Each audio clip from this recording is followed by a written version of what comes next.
قرآن پاک میں ایک ایسی آیت ہے جس کے متعلق یہودی کہتے ہیں کہ اگر یہ آیت ہمارے دین میں داخل ہوئی ہوتی یا ہماری کتاب میں اتری ہوتی تو ہم اس کو عید کا دن منا لیتے۔ یہودی یہ کہتے ہیں اس آیت کا نزول اگر ہماری کتابوں میں ہوا ہوتا تو جس دن یہ آیت اتری اس دن کو ہم عید کا دن منا لیتے۔ وہ آیت کون سی ہے؟ وہی میں نے آج آپ کے سامنے تلاوت کی ہے۔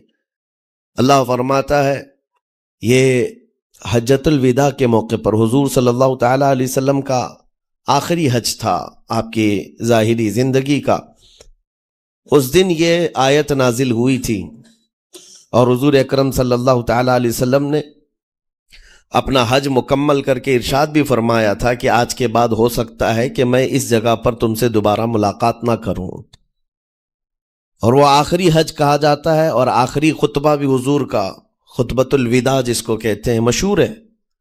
اس وقت یہ آیت اتری تھی۔ آیت کا معنی پہلے سن لیں، ترجمہ۔ رب تعالیٰ فرماتا ہے الیوم اکملت لکم دینکم واتممت علیکم نعمتی، آج کے دن میں نے تمہارا دین مکمل کر دیا اور میری نعمتیں پوری اتار دیں۔ ورضیت لکم الاسلام دینا، اور تم کو اسلام دے کر میں راضی ہوا۔ یہ آیت ہے۔ کسی بھی دین کے بارے میں یہ دعویٰ نہیں ہے کہ وہ پورا کمپلیٹ ہے سوائے اسلام کے۔ پہلے جتنے دین آتے رہے بعد میں اور اس میں شوشہ تھا کہ آخری نبی آنے والے ہیں، شریعت پھر بدلے گی۔ موسیٰ علیہ السلام کا زمانہ آیا، ان کی شریعت تھی، پھر اس کے بعد زمانہ تبدیل ہوا، عیسیٰ علیہ السلام کا دور آیا، شریعت بدلی ہے۔ عقیدہ نہیں بدلتا، شریعت یہ لا کو کہتے ہیں، قانون، قوانین بدلے جاتے رہے۔ آدم علیہ السلام کی شریعت میں الگ قوانین تھے، نوح علیہ السلام کی شریعت میں قانون الگ تھے، بدلتی گئی شریعتیں، لیکن آ کر سٹاپ ہو گئی حضور پاک صلی اللہ علیہ وسلم کے اس دین پر، اور پھر رب تعالیٰ نے فرمایا اب دین کمپلیٹ ہو گیا، اب شریعت نہیں بدلی جائے گی قیامت تک، اس میں رد و بدل نہیں ہوگا۔ جو حرام ہے وہ قیامت تک حرام رہے گا، جو حلال ہے وہ قیامت تک حلال رہے گا۔ اب کوئی دنیا میں نہیں آئے گا جو اس شریعت میں کوئی نیا حلال پیدا کرے، نیا حرام پیدا کرے۔ حضور اکرم صلی اللہ تعالیٰ علیہ وسلم کا یہ دین کمپلیٹ ہے، مکمل ہے۔ اب آپ سنیے، قرآن پاک نے جب یہ فرما دیا کہ دین مکمل ہو گیا، یہ وعدہ، یہ دعویٰ کسی اور دین میں نہیں ہے، صرف اور صرف اسلام میں ہے کہ یہاں پیدا ہونے سے لے کر کے وفات تک کے مسئلے اللہ تعالیٰ نے تمہیں بیان کرتے۔ وَلَا رَطْبٍ وَلَا يَابِسٍ إِلَّا فِي كِتَابٍ مُبِينٍ، کوئی خشکی کی چیز بھی نہیں ہے، کوئی تری کی چیز بھی نہیں ہے جس کو قرآن نے بیان نہ کیا ہو۔ رب تبارک و تعالیٰ نے ساری چیزیں بیان فرما دی، تمہاری شریعت کمپلیٹ ہے۔ آج تمہیں اپنی زندگی گزارنے کے لیے لا، قانون کسی ایرے غیرے کے پاس سے لینے کی ضرورت نہیں۔ اسلام ہر قانون تمہیں دیتا ہے، چاہے بچوں کے معاملات ہوں، چاہے جوانوں کے معاملات ہوں، شوہر بیوی کے حقوق ہوں، ماں باپ کے حقوق ہوں، استاد شاگرد کے معاملات ہوں، پڑوسیوں کے حقوق ہوں، تجارت کے، لین دین کے، نکاح کے، خلا کے، عدت کے، طلاق کے، سارے مسائل پورا کا پورا تفصیل کے ساتھ اسلام تمہیں دیتا ہے۔ اس طرح کا کوئی لا پوری دنیا میں نہیں ہے جس طرح اسلام کے پاس ہے۔ ظاہر سی بات ہے، جب اسلام کے پاس اتنا بڑا مکمل نظام ہوگا تب تو پھر یہ ٹارگٹ نمبر 1 پوری دنیا میں ہوگا ہی ہوگا۔ یوں ہی اسلام سے لوگ نہیں چڑھتے، یوں ہی اسلام سے نہیں نفرت کرتے۔ ظاہر سی بات ہے کہ حسینوں سے ہی حسد ہوتا ہے، کوڑھی سے کون حسد کرے گا؟ جس کو کوڑ کی بیماری ہو اس سے کوئی حسد نہیں کرتا۔ ایک حسین دوسرے حسین سے بھی نفرت کرتا، حسد کرتا ہے، یا کم صورت والا اچھی صورت والے سے حسد فطری طور پر کرتا ہے۔ اسی لیے محاورہ کہا گیا ہے کہ حسینوں سے حسد ہوتا ہے، تو اسلام میں جو حسن ہے تو جتنے جلنے والے ہیں اتنے زیادہ حسد کرنے والے پیدا ہوتے ہی رہیں گے۔ اب آپ کے لیے یہ فخر کی بات ہے کہ دنیا جسے ٹارگٹ نمبر 1 کہتی ہے، جس سے چڑھتی ہے اور جلتی ہے، الحمدللہ رب تبارک و تعالیٰ نے وہ دین ہمیں عطا فرمایا۔ وہ اس لیے نہیں ہے کہ لوگوں کے چڑھنے کی وجہ سے میں فخر کر رہا ہوں، اس لیے کہ میرے دین کے علاوہ کوئی دین ایسا نہیں جو یہ دعویٰ کر سکے کہ ہم کمپلیٹ لا رکھتے ہیں، صرف اور صرف اسلام کے پاس ہے۔ میں یہاں کھڑے ہو کر کے یہ صرف الفاظ کی پھیکم پھاک نہیں کر رہا ہوں، چیلنج ہے یہ۔ پوری دنیا کے کسی بھی ریلیجن کے پاس وہ سارے مسائل نہیں مل پائیں گے جو دین اسلام کے پاس موجود ہیں۔ دین اسلام کے لیے اگر آپ کو میں بتا دوں کہ اس کا جو فقہ کا نظام ہے، مسئلے مسائل، جس کو اگر آپ پڑھنے کی کوشش بھی کریں زندگیاں بیت جائیں، صرف اور صرف ایک چیپٹر پر کتابیں لکھی ہوئی ہیں، صرف نکاح کے مسئلے کتابیں پوری ہیں، صرف طلاق کے مسئلے پوری کتابیں موجود ہیں۔ اتنا وستار کے ساتھ، اتنا تفصیل کے ساتھ کوئی دین نہیں پیش کرتا، صرف اور صرف اسلام ہے۔ یہ باتیں میں آپ کے سامنے کیوں رکھ رہا ہوں میرے عزیزو؟ تاکہ تمہیں یہ احساس ہو کہ اللہ نے کون سی نعمت تمہیں دی ہے۔ اسی آیت میں رب تعالیٰ فرماتا ہے وَأَتْمَمْتُ عَلَيْكُمْ نِعْمَتِي، میں نے اپنی پوری نعمت تمہیں دے دیا، پوری نعمت تمہیں دے دیا۔ احساس کرو کہ اسلام سے بڑھ کر نعمت کیا ملتی تمہیں، اسلام سے بڑھ کر کے کیا نعمت ہے، جس میں رب تبارک و تعالیٰ نے تمہیں اخلاق و کردار دیے ہیں، تعلیم کے لیے سارے۔ آپ کو ابھی اس زمانے میں پروپیگنڈے کے شکار ہو گئے کہ ہم جاہل قوم سے وابستہ ہیں، ہمارے ہاں جہالت زیادہ ہے، ہمارے ہاں بد کرداری زیادہ ہے۔ یہ عوام کو دیکھ کر کے لوگوں نے پروپیگنڈا بنایا، ورنہ تو ان کی حالت یہ تھی 18ویں صدی تک یورپ والوں کو روڈ بنانے کا طریقہ بھی نہیں معلوم تھا، اسلام نے سکھایا ہے۔ ان کو پارلیمنٹ میں بیٹھنے کا قانون نہیں معلوم تھا، اسلام نے قانون عطا کیے ہیں۔ ان کو عدالت چلانے کے معاملے معلوم نہیں تھے، اسلام نے پوری کتابیں پیش کی ہیں۔ اٹلی اور ڈنمارک جو آج یورپ کی کنٹریز میں شامل ہوتے ہیں، یہاں کے بادشاہوں کے بچے اسلامی علماء کے پاس اندلس میں پڑھنے کے لیے جاتے تھے، عیسائیوں کے، دوسروں کے، انگریزوں کے بچے، اور جب پڑھ کر کے آتے تھے اٹلی اور ڈنمارک میں واپس، تو پورے لوگ ان کو دیکھنے کے لیے بھیڑ لگاتے کہ یہ علماء اسلام سے پڑھ کر کے آ رہے ہیں۔ دنیا کو قلم پکڑنا سکھایا ہے اسلام نے۔ آپ کو ابھی میں اس موضوع پر نہیں بات کر رہا ہوں جو اسلام نے پوری دنیا کو دیا ہے۔ آج یہ جو گھڑی دیکھتے ہیں نا ہر جگہ پوری دنیا کا ٹائم، سب سے پہلے مسلم علماء نے اس کو ایجاد کیا ہے۔ دنیا کو ٹائم دیکھنے کا طریقہ اسلام نے سکھایا ہے۔ آپ کو ایک دو نہیں، آج پوری دنیا میں میڈیکل سرجری جو بھی ہوتی ہے، آپ کو پتہ ہے چیر پھاڑ کرنا ہر جگہ ضروری ہو گیا ہے، آپریشن تھیٹر، ساری دنیا جو سرجری کرتی ہے اس کے بیسک قانون بو علی سینا اسلامی عالم کے لکھے ہوئے ہیں۔ آج بھی امریکہ کی یونیورسٹی میں یہ کتاب داخل ہے، کیلیفورنیا میں۔ اس اسلامی علماء نے جو پوری دنیا کو دیا ہے وہ ایک الگ ٹاپک ہے۔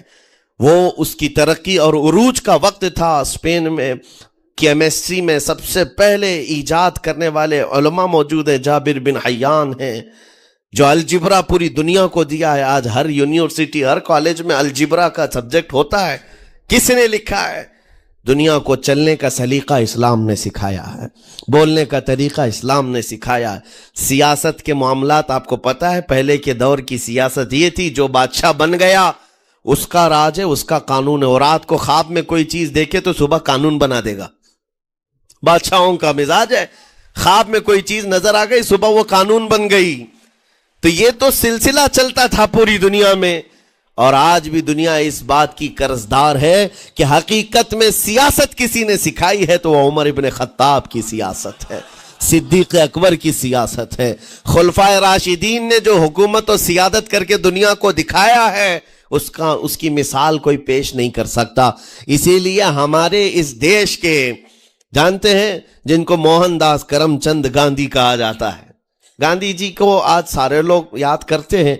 گاندھی نے یہ کہا ہے اپنے دور کے حکومت چلانے والوں کو مثال اگر کوئی دے سکتا ہوں تو ابو بکر اور عمر کی دے سکتا ہوں، کیونکہ یہ کالپنائیں نہیں ہیں، یہ خیالی نہیں ہیں، یہ فیلڈ میں اترے ہوئے لوگ ہیں۔ وہ صدیق اکبر اسلام نے دیا ہے جس نے پوری دنیا کو فاقہ کشی میں خود رہ کر کے لوگوں کی بھوک مٹانے کا سلیقہ عطا کیا ہے۔ اس عمر ابن خطاب کو اسلام نے دنیا میں پیش کیا ہے جس عمر فاروق کا حال یہ ہے، پورا مدینہ رات کو سوتا ہے اور یہ خلیفہ وقت گلیوں میں گشت کر رہا ہوتا ہے کہ کوئی بھوکا نہ سو رہا ہو۔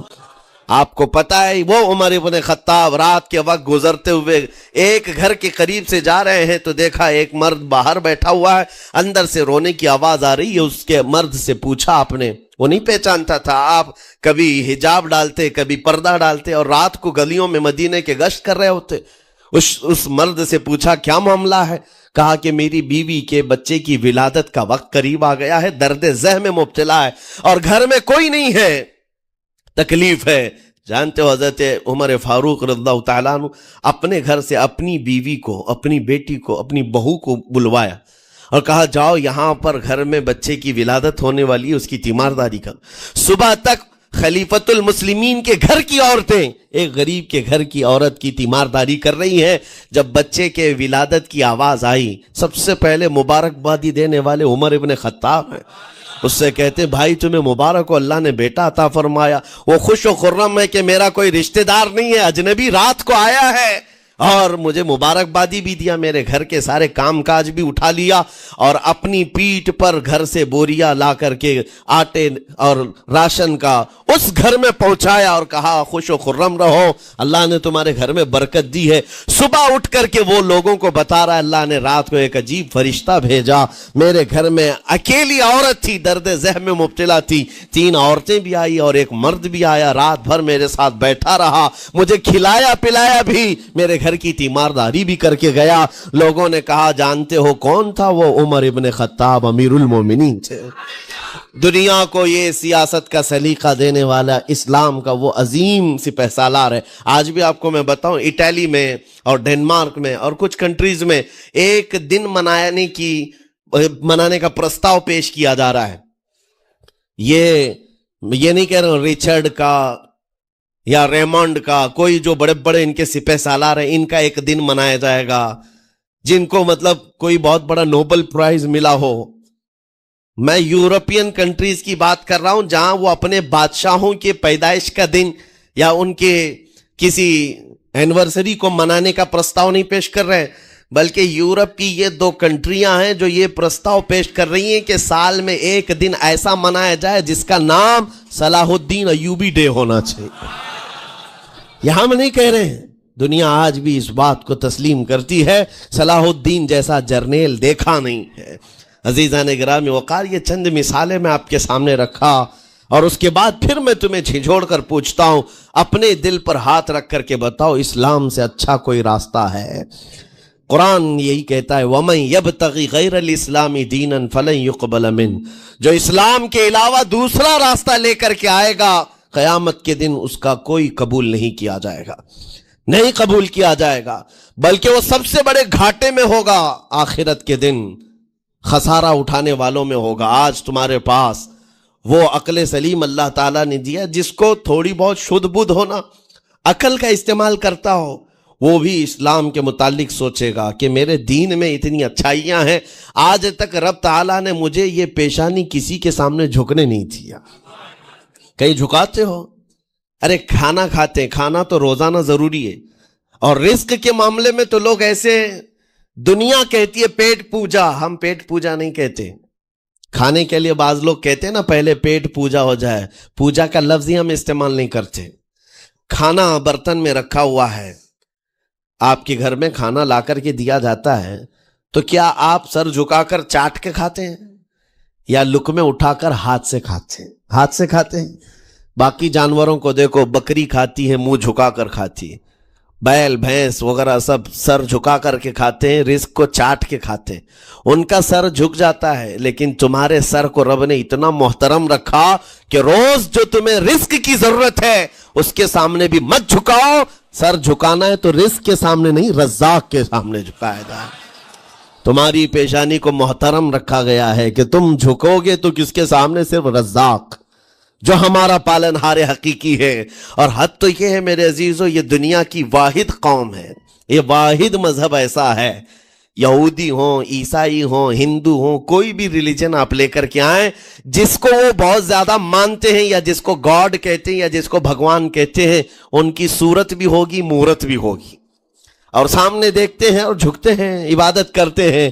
لیکن تنہا مسلمان ایسے ہیں, کروڑوں مسجدیں ہوں گی, کہیں خدا کی کوئی تصویر دیکھا ہے؟ کئی مسجدوں میں خدا کا کوئی مورت یا صورت بنائی ہوئی دیکھا ہے؟ نہیں ہے. یہ واحد قوم ہے جو بن دیکھے مولا کی بارگاہ میں سجدے میں جھک جاتی ہے. صرف بات اتنی ہے کہ ان کو یہ کہنا پڑے گا. اگر میں کہوں میرے نام پر آ جاؤ جھک جاؤ، نہیں، کوئی نہیں جھکائے گا. ہاں، یہ کہنا پڑے گا امام کو بھی اللہ اکبر، اللہ سب سے بڑا ہے. پھر کوئی پیچھے کھڑا ہوا یہ نہیں پوچھتا کہ کس نے کہا، کون پکار رہا ہے. پیشانی لے جا کر زمین پر لگا دیتے. کیوں؟ ہماری پیشانی خالص اللہ کے لیے ہے. میرے عزیزوں، یہ وہ پرائیورٹیز ہیں اور یہ اسپیشلٹی ہے آپ کے اس کمیونٹی کی جس کو مجھے آپ کے سامنے رکھنا ہے. اتنی سارے اچھے گلشن کو چھوڑ کر اگر کوئی بربادی کی طرف جائے تو پھر سوائے بدنصیبی کے کیا ہے اس کے پاس؟ جس کو اللہ تبارک و تعالیٰ وعدے کیا ہو کہ تم اپنی جان اور اپنے مال کے بدلے مجھ سے جنت خرید لو، جہاں پر سارے اخلاق و کردار اور دنیا کی سب سے اعلیٰ اخلاق تمہیں سکھانے کے دعوے کیے گئے ہوں، وہ چھوڑ کر کے اگر دنیا کہیں اور جائے تو پھر تمہاری یہ ہرما نصیبی ہے. ایک بات میں آپ کو بتاؤں، سکسیس کس کو کہتے ہیں؟ کامیابی. اور ہر کوئی یہ کہتا ہے کہ مجھے سکسیس کی طرف سفر کرنا ہے. 10ویں پاس نوجوان کو بھی پوچھیں کہ کوئی بھی کورس کر رہا ہے، آگے جا رہا ہے، کیوں جا رہا ہے؟ کچھ سکسیسفل لائف گزارنا ہے، کامیاب زندگی گزارنا ہے، اس کے لیے دروازے کھٹکھٹا رہا ہے. تمہیں پتا ہے ان مسجدوں کے میناروں سے جو آواز گونجتی ہے اذان کی، اس میں ایک لفظ آتا ہے. سارے لفظ تو آپ کو یاد ہوں گے. اللہ اکبر بھی کہا جاتا ہے، اشہد ان لا الہ الا اللہ بھی، اشہد ان محمد رسول اللہ بھی. اس کے بعد ایک لفظ پکارتا ہے مؤذن، حی علی الصلاۃ. حی علی الصلاۃ کا مطلب ہوتا ہے آؤ نماز کی طرف، آؤ نماز کی طرف. اس کے بعد ایک اور لفظ پکارتا ہے حی علی الفلاح، جس کا معنی معلوم ہے آپ کو؟ مؤذن یہ کہتا ہے آؤ کامیابی کی طرف، آؤ کامیابی کی طرف. ٹوٹل یہ دن میں 10 بار مؤذن پکارتا ہے. فجر میں 2 بار، ظہر میں 2 بار، عصر میں 2 بار، مغرب میں 2 بار، عشاء میں 2 بار. کتنی مرتبہ پکارا؟ 10 بار پکارا تمہیں، آؤ کامیابی کی طرف. لیکن ایک بات یاد رکھو، یہ پکارنے والے مؤذن کی حالت مت دیکھو کہ یہ پکار رہا ہے، بلکہ یہ رحمان کی صدا ہے، یہ اللہ کی صدا ہے جو تمہیں بلا رہا ہے. یہ تو اپنی آواز اور اپنے الفاظ سے ترجمانی کر رہا ہے اور تمہیں اللہ کی صدا تمہارے تک منتقل کر رہا ہے. لیکن حقیقت میں بلانے والا کون ہے؟ اللہ ہے. مسجدوں میں بلانے والا کون ہے؟ اللہ ہے. اللہ کی صدا پر آپ آ رہے ہو. اب سوچو، جو رحمان تمہیں 10 مرتبہ دن میں یہ بات پہنچا رہا، آؤ کامیابی کی طرف، آؤ کامیابی کی طرف، تم اس چیز کو چھوڑ کر کے کامیابی ان لوگوں کے سامنے ڈھونڈنے نکلے جن کو پیشاب کرنے کا سلیقہ نہیں معلوم، جن کو کھانے پینے کے طور طریقے نہیں معلوم. ان لوگوں کے پاس ہمارے بچے اگر کامیابی ڈھونڈیں گے تو بات یہی ہے، ٹوپی کو سر پر پہنو تو اچھا لگے گا، لیکن دوسری جگہ پہننے لگے تو بیوقوف کہیں گے، ظلم کر رہے ہو ٹوپی کے ساتھ. اسی طرح میں کہتا ہوں مسلمان کو اللہ کی بارگاہ میں آ جانا سب سے بڑی کامیابی ہے. اور اگر دوسروں کے ہاں در در بھٹکتا ہے تو گویا کہ اس نے اپنی حیثیت کو ہی گرا دیا ہے. اسی لیے اقبال نے کیا کہا تھا، بہت اچھی بات، کہ وہ ایک سجدہ جسے تو گراں سمجھتا ہے. گراں کا مطلب کیا؟ بھاری. ایک سجدہ کرنے میں تو بھاری پن محسوس کرتا ہے. وہ ایک سجدہ جسے تو گراں سمجھتا ہے، ارے 1000 سجدوں سے دیتا ہے آدمی کو نجات. در در جھکنے سے تو تمہیں بچا لیتا ہے. اس کے سامنے بھی جھکا، نیتا کے سامنے بھی جھکا، سیٹ کے سامنے بھی جھکا، پولیس کے سامنے بھی جھکا، جج کے سامنے بھی جھکا، سب کے سامنے جھک رہا ہے. ایک سجدہ یہاں کر لے، مولا ہر سجدے سے تجھے آزاد کرتے. یہاں جھکنے والا پھر کہیں اور نہیں جھکتا. ہاں، اسی لیے شاعر نے کہا ہے، مرد حق باطل کے آگے مات کھا سکتا نہیں، سر کٹا سکتا ہے لیکن سر جھکا سکتا نہیں. یہ ہماری تاریخ ہے جو آپ کے سامنے ہے. آپ کو پراؤڈ فیل ہونا چاہیے کہ رب تعالیٰ نے مجھے کون سی بڑی نعمت عطا کی. اتنی عظیم نعمت ہے. ایک واقعے کے ساتھ میں اپنی گفتگو کو آپ کے اندر ڈالنے کی کوشش کرتا ہوں. حضور پاک صلی اللہ تعالیٰ علیہ وسلم کے دین کی حلاوت اور چاشنی کس کو ملے گی؟ پتہ ہے؟ 3 چیزیں. جو ایمان کی لذت جس کو ملتی ہے وہ پھر دوسری جگہ نہیں منہ مارتا، ادھر ادھر نہیں دیکھتا کہ کہاں کامیابی ہے، کہاں سکسیسفل ہے، بلکہ جس کو ایمان کی لذت ملی ہے وہ یہ سوچتا ہے کامیابی میرے نبی کے قدموں میں ہے، مجھے جو ملنا ہے وہ یہیں سے ملنا ہے۔ بریلی کے امام کہتے تھے یا رسول اللہ خلق کے حاکم ہو تم، رزق کے قاسم ہو تم، جو ملا تم سے ملا تم پہ کروڑوں درود، اور تم ہو حفیظ و مغیث یا رسول اللہ، تم ہو حفیظ و مغیث، کیا ہے وہ دشمن خبیث، تم ہو تو پھر خوف کیا، تم پہ کروڑوں درود۔ یہ ایمان کی لذت جسے مل جاتی ہے وہ کامیابی حضور کے قدموں میں ہی دیکھتا ہے، پھر اسے ادھر ادھر کی چیزیں نہیں پریشان کرتی۔ یمن کا ایک قبیلہ تھا بنو کلب، اس قبیلے کے ایک شخص تھے حارثہ نام، ان کی بیوی سعدہ۔ ایک چھوٹا سا واقعہ بتا رہا ہوں۔ حارثہ اور سعدہ چھوٹا سا خاندان تھا، 3 بچے تھے۔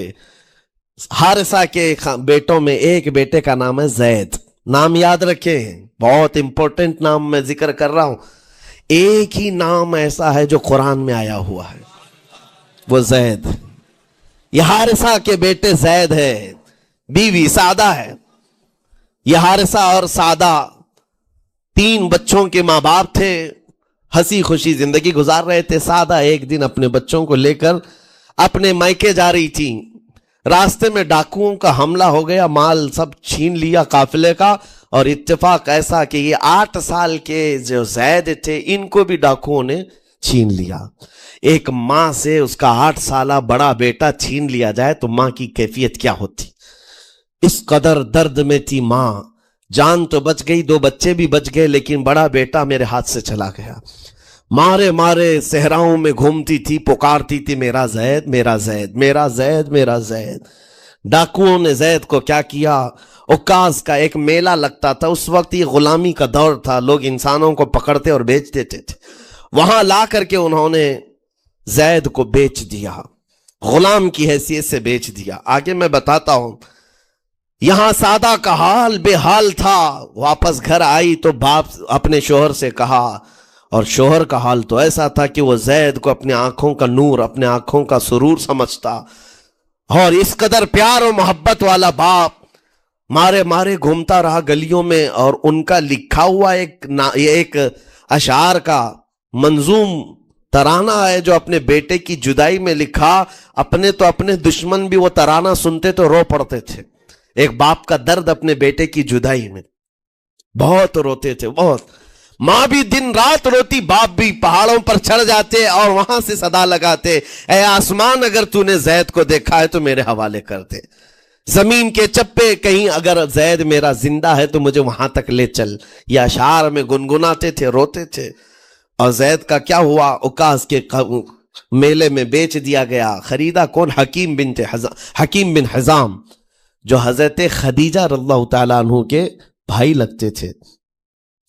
یہ لے کر کے آئے، اور حضرت خدیجہ رضی اللہ تعالیٰ عنہ اس وقت مکہ میں اور حضور پاک صلی اللہ علیہ وسلم کے نکاح میں ہے، تو حضرت خدیجہ کے پاس یہ زید آ گیا، بھائی نے گفٹ کے طور پر دے دیا۔ حضرت خدیجہ کے گھر میں یہ زید جب آئے، اس وقت ان کی عمر یعنی 10-12 سال کے آس پاس رہی ہوگی، اور یہ ایسا لڑکا جو چھوٹی سی عمر کا، ادب اتنا تھا کہ ہر ایک کا ادب کرتا، بڑے اچھے خاندان سے تعلق رکھنے والا۔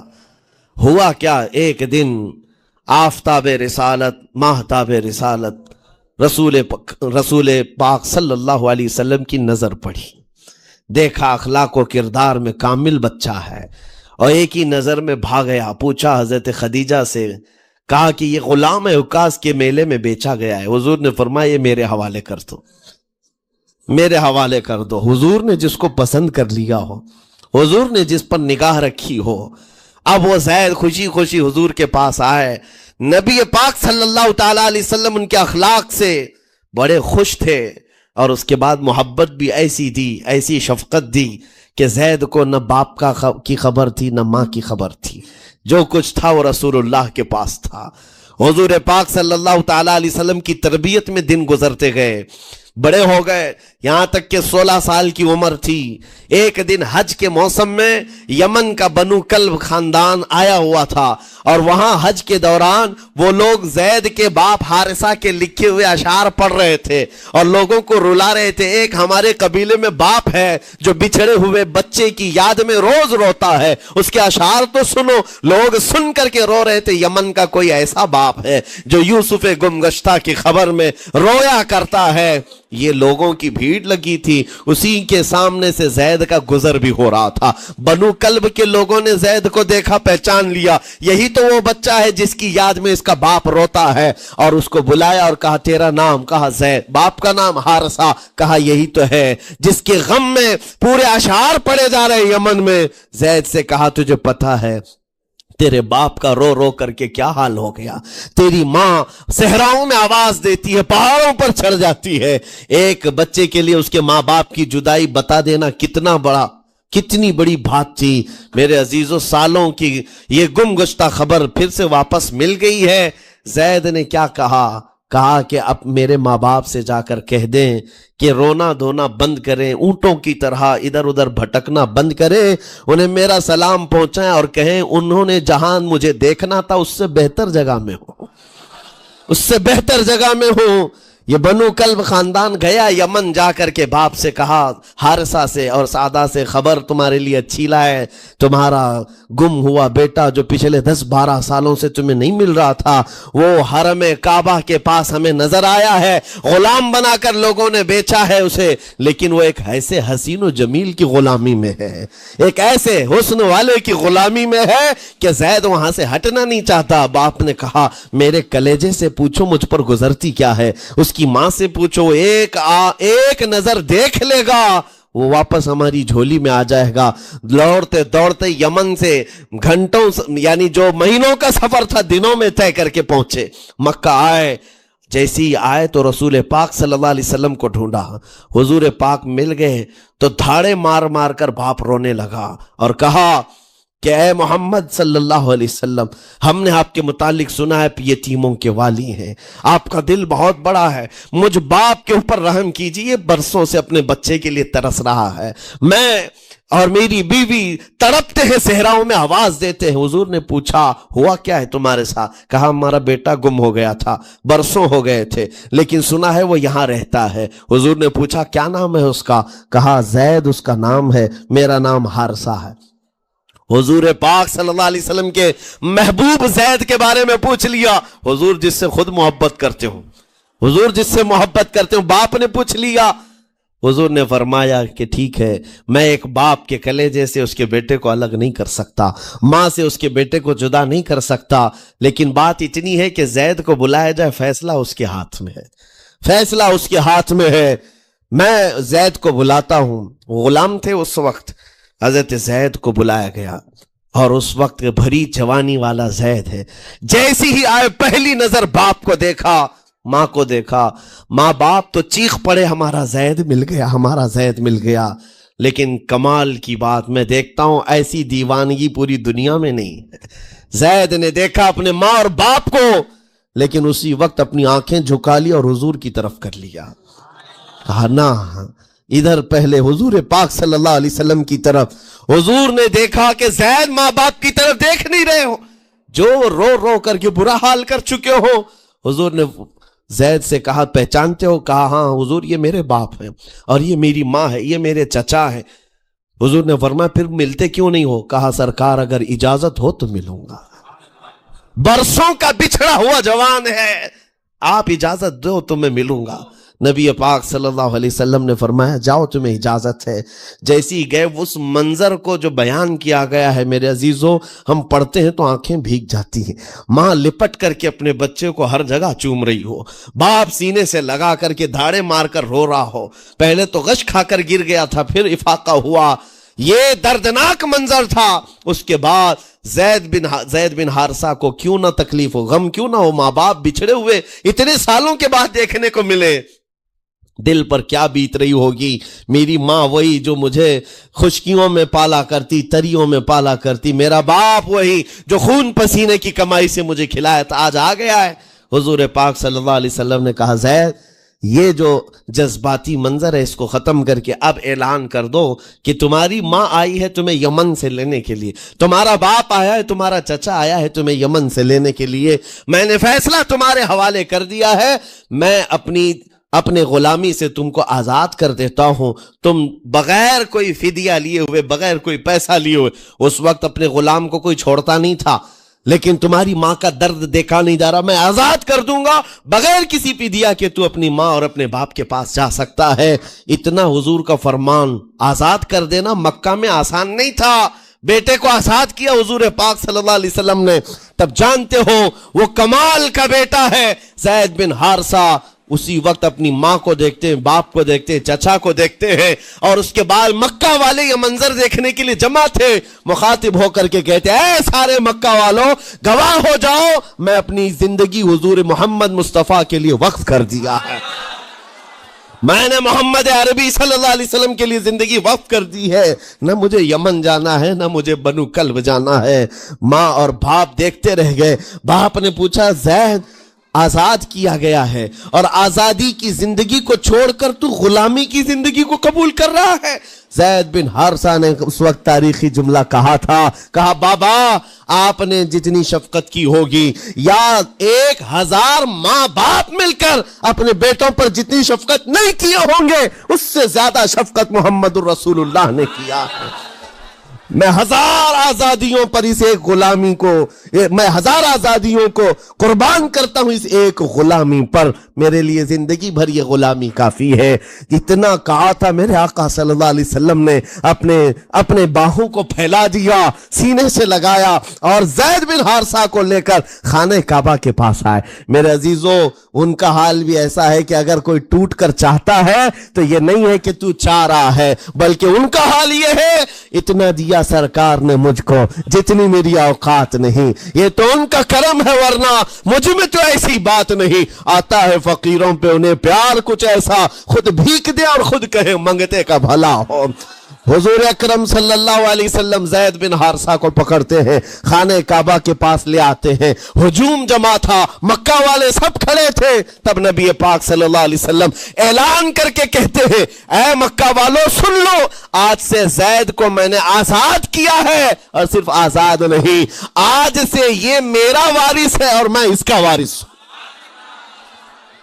یہ میرا بیٹا ہے۔ حضور نے تنہا ایک ہی صحابی کے لیے کہا یہ میرا بیٹا ہے، اور اس کے بعد زید بن حارثہ کو لوگ جو مکہ میں پکارتے تھے زید بن محمد کہتے تھے، محمد کا بیٹا زید، رسول پاک صلی اللہ علیہ وسلم کے بیٹا ہونے کا شرف پایا ہے۔ میرے عزیزو یہ جنہوں نے حضور صلی اللہ تعالی علیہ وسلم کے دربار کا ایک بار مزہ چکھ لیا تو وہ پھر یوں ہی کہتا ہے پھر کے گلی گلی تباہ ٹھوکریں سب کی کھائی کیوں، دل کو جو عقل دے خدا تیری گلی سے جائے کیوں۔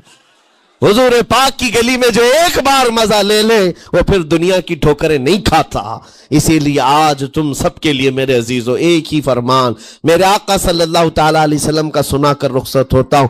ایمان کی حلاوت اس کو ملتی ہے جو اپنی زندگی میں سب سے زیادہ اللہ اور اس کے رسول سے محبت کرتا ہے، اللہ اس کے رسول سے محبت کرتا ہے، اور دوسری چیز یہ بھی ہے کفر میں جانے کو ایسا ناپسند کرتا ہو جیسے آگ میں ہاتھ ڈالنے کو ناپسند کرتا ہے۔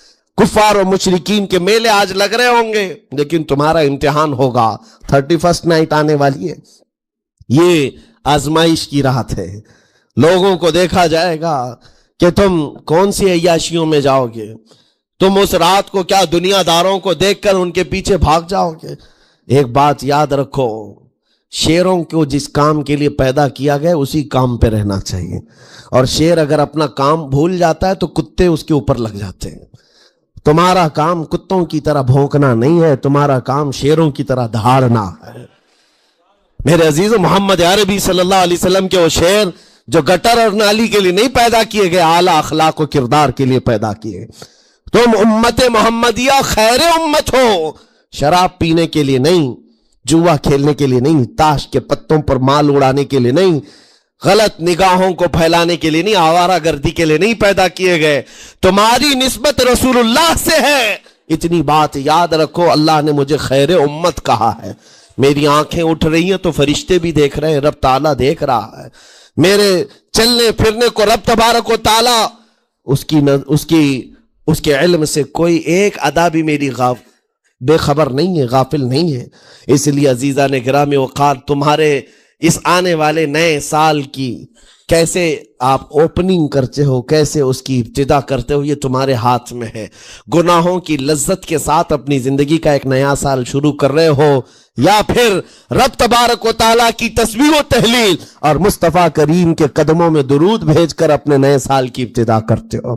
میں تو یہ اعلان کرتا ہوں، اگر میرا یہ میسج سب تک پہنچ جائے کہ ہم نے بہت ساری عیدیں منائی ہیں، بہت ساری محفلیں منائی ہیں، ہم عید میلاد النبی کے نام پر جلسے جلوس سب کرتے ہیں، ہم 11ویں کے نام پر غوث پاک کے جلسے سجاتے ہیں، اعلیٰ حضرت کے نام پر، غریب نواز کے نام پر جلسے کرتے ہیں، لیکن دنیا ایک عید مناتی ہے ہیپی نیو ایئر کی، 31st نائٹ کی۔ میرے عزیزوں، ہم نوجوانوں سے کہتے ہیں اس عید کو دنیا کی عید ہے، اس کو بدل کر کے ہم ناموس رسالت کے لیے وقف کیوں نہ کرتے ہیں؟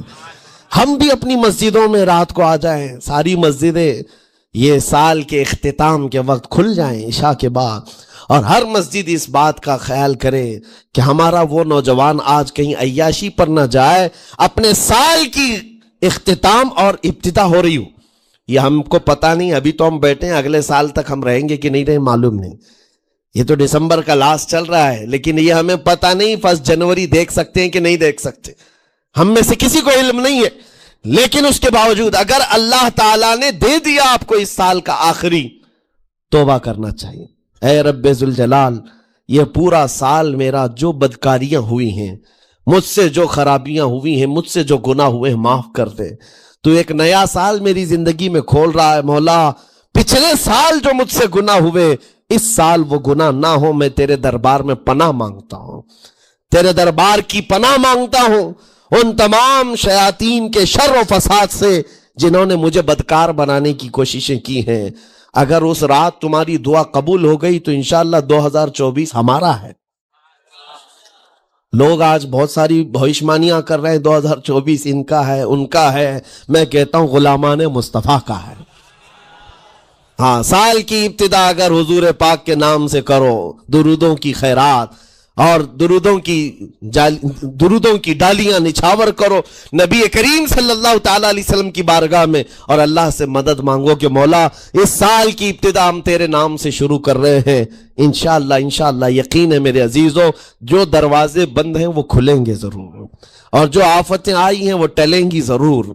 بس بات صرف اتنی ہے، قرآن بھی کہتا ہے، جس کی ترجمانی اقبال کرتا ہے کہ محمد سے وفا تو نے، تو ہم تیرے ہیں، یہ جہاں چیز ہے کیا، اے لوح و قلم تیرے ہیں۔ اللہ کریم کہنے سننے سے زیادہ عمل کی توفیق عطا فرمائے۔ نوجوانوں سے گزارش ہے، آج آپ یہاں پر تو پتہ نہیں ہے کمیٹی والے اس بات کی اجازت دیتے ہیں کہ نہیں دیتے، لیکن 31st نائٹ جو آئے گی، میری گزارش ہے کہ آپ مسجد کو کھلی رکھیں، اس رات یہاں ذکر کی محفل سجائی جائے، کریں گے انشاءاللہ۔ جو جہاں ہے وہ اپنی مسجدوں میں اس بات کا عہد کرے کہ آج ہم ذکر کریں گے، توبہ اور استغفار کریں، اور حضور پر درود پاک کی محفل سجائیں۔ دو عالم سے کرتی ہے بیگانہ دل کو، بات سمجھو، دو عالم سے کرتی ہے بیگانہ دل کو، عجب چیز ہے لذت آشنائی، عجب چیز ہے لذت آشنائی۔ یہ بلال حبشی کو ملی تو انہوں نے یہ نہیں دیکھا کہ ان کا رنگ کیا ہے، یہ سلمان فارسی کو ملی، انہوں نے یہ نہیں دیکھا کہ غربت کیا ہے۔ جس کو بھی یہ لذت آشنائی ملتی ہے وہ پھر صرف اور صرف ان کی رضا کی کوشش کرتا ہے، محبوب روٹھنے نہ پائے۔ آپ کو پتا ہے اس کے لیے اللہ و رسولہ احق ان یردو، اس پر میں بات کر رہا ہوں۔ ہجرت کا موقع ہے، مشہور واقعہ آپ کو پتا ہے، غار ثور میں میرے آقا صلی اللہ علیہ وسلم صدیق اکبر کے ساتھ ہیں، ایک سانپ حضرت ابو بکر صدیق کے پاؤں میں کاٹ رہا تھا، واقعہ پتا ہے، اور اس کے بعد زہر چڑھ بھی گیا۔ نبی پاک صلی اللہ تعالی علیہ وسلم وہاں موجود ہیں غار میں، سانپ سے کٹوانا آسان بات نہیں ہے۔ ارے میاں، اگر کاٹا بھی چپ جائے تو ہمارا جسم بے اختیاری میں ہل جاتا ہے، آپ کو ہلانے کی ضرورت نہیں، چلتے چلتے اگر کنکری چپ گئی تو آپ خود بخود ہل جاؤ گے۔ بیلنس بگڑ جائے گا. آپ کے اندر اختیار نہیں ہے کہ چاہ کر کے ہلوں گا، نہیں، بے اختیار ہل جاتے ہو. کانٹا بھی چبھے، سانپ کاٹ رہا ہو، زہر چڑھ رہا ہو، لیکن صدیق اکبر کے جسم میں جنبش بھی نہیں آتی، حرکت بھی نہیں آتی. وجہ کیا ہے؟ نبی پاک صلی اللہ علیہ وسلم ان کے زانوں پر سر رکھ کر آرام کر رہے. رسول کو راضی رکھنا ہے، خلل نہ ہو. اور ادھر یہ سانپ، آپ آج بھی تحقیق کر کے معلوم کر لو، سانپ کا زہر ایسا ہے کہ آدھے گھنٹے میں آدمی مر سکتا ہے. کچھ سانپ ایسے ہیں آدھے گھنٹے میں آدمی مر سکتا ہے. صدیق اکبر کو جو سانپ کاٹ رہا تھا برسوں پرانا سانپ، زہر چڑھ چکا ہے، لیکن آپ کے جسم میں حرکت نہیں، آپ پاؤں تک ہلانا نہیں چاہتے. ان کو پکا معلوم ہوگا کہ یہ سانپ کا زہر اگر اوپر تک چڑھ آیا تو ابھی تھوڑی دیر کے بعد میری موت ہو جائے گی، موت ہو جائے گی، جان جانے والی ہے. اور رسول اللہ کو وہ نیند سے اٹھانا نہیں چاہتے. صدیق بلکہ غار میں جان ان پہ دے چکے، حفظ جان جو جان فروز غرر کی ہے. اعلیٰ حضرت کہتے پتہ ہے آپ کو میں بتاتا ہوں، مسلمان ہو تو سب سے پہلا فرض کیا ہے پتہ ہے آپ کو؟ سب سے پہلا فرض، آپ تو کہیں گے ایمان کی بات پوچھ رہا ہوں، کلمہ نہیں، سب سے پہلا فرض ہے جان بچانا، جان کی حفاظت سب سے پہلا فرض. پھر اس کے بعد دوسرے فرض ہے نماز یا دین کی حفاظت، یہ دوسرا فرض. جو سب سے پہلا فرض ہے وہ جان بچانا. اعلیٰ حضرت فرماتے حفظ جان، جان فروز غرر کی ہے، سارے فرائض کی جان ہے یہ، جان کو بچانا. اور صدیق اکبر جان ہی نچھاور کر رہے ہیں. کس پر؟ نبی پاک کی صرف نیند پر. اٹھایا نہیں، لیکن بارگاہ مصطفیٰ صلی اللہ علیہ وسلم میں جب کبھی کوئی کھڑا ہوتا ہے تو اسے پورا کا پورا لوٹا دیا جاتا ہے. یہ نہیں ہے کہ کچھ باقی رکھا جاتا. حضور بیدار ہوئے، دیکھا صدیق اکبر کے چہرے کو بدلا ہوا، جسم کے اندر عجیب سی کیفیت ہے. میرے آقا نے پوچھا کیا ہوا؟ کہا لدغت الحیۃ یا رسول اللہ، اے اللہ کے رسول سانپ کاٹ رہا ہے. حضور نے اپنا لعاب پاک لگایا، زہر ختم ہوا. واقعہ پتہ ہے، حضرت ابوبکر کہتے ہیں زندگی بھر مجھے پھر یہ پتہ ہی نہیں چلتا تھا اس پاؤں میں سانپ کاٹا تھا کہ اس پاؤں میں کاٹا تھا. ایک بات ہی. دوسری بات، نبی پاک صلی اللہ علیہ وسلم مولا علی کے ساتھ، عصر کا وقت ہے، حضور کی نماز عصر ہوئی، حضرت علی نے نماز عصر نہیں پڑھی. یہاں بھی یہی مسئلہ ہے، نبی پاک صلی اللہ علیہ وسلم حضرت علی کی گود میں سر رکھ کر آرام فرما رہے. سورج ڈوب رہا تھا، وہ عام لوگوں کی بات نہیں کر رہا، حیدر کرار کی نماز جا رہی ہے، غم اندر سے ہے، لیکن بارگاہ مصطفیٰ میں بیٹھے نبی پاک آرام کر رہے ہیں، نماز جا رہی ہے. مجھے بتاؤ اللہ کی عبادت اور ادھر رسول اللہ کی نیند. حضرت علی نہیں اٹھائے، سورج ڈوب گیا، عصر چلی گئی. اس کے بعد میرے آقا کی نیند یا میرے آقا صلی اللہ علیہ وسلم کی آنکھ کھلی تو آپ نے دیکھا حضرت علی کو روتے ہوئے، پوچھا کیا ہوا؟ عصر قضا ہوئی. حضور پاک نے ان کے لیے بھی کیا کیا؟ اشارہ کیا، ڈوبے ہوئے سورج کو پلٹایا. واقعہ پتا ہے، عصر کی نماز حضرت علی کی ادا ہو گئی. دو چیزیں میں نے آپ کے سامنے رکھا. ایک صدیق اکبر جن کو چاہیے تھا جان بچانا جو سب سے پہلا فرض ہے وہ نچھاور کر دیا، اور حضرت علی کو جو دوسرا فرض ہے نماز کی حفاظت وہ بھی چھوڑ دیا. کس کے لیے؟ رسول اللہ کے لیے. کس کے لیے؟ نبی پاک کی نیند کے لیے. ایک جان قربان کر رہا ہے اور ایک نماز قربان کر رہا ہے. اعلیٰ حضرت اب اس پر کیا کہتے ہیں سنو. صدیق بلکہ غار میں جان ان پہ دے چکے، حفظ جان جو جان فروز غرر کی ہے، مولا علی نے واری تیری نیند پر نماز، وہ بھی نماز عصر جو اعلیٰ خطر کی ہے. تو نے پھیر دی انہیں نماز، تو نے پھیر دی انہیں جان اور ان کی نماز. یا رسول اللہ تو نے پھیر دی ان کی جان اور انہیں نماز، پر وہ تو کر چکے جو کرنی بشر کی ہے. اب کیا ثابت ہوتا ہے؟ ثابت ہوا جملہ فرائض فرو ہیں،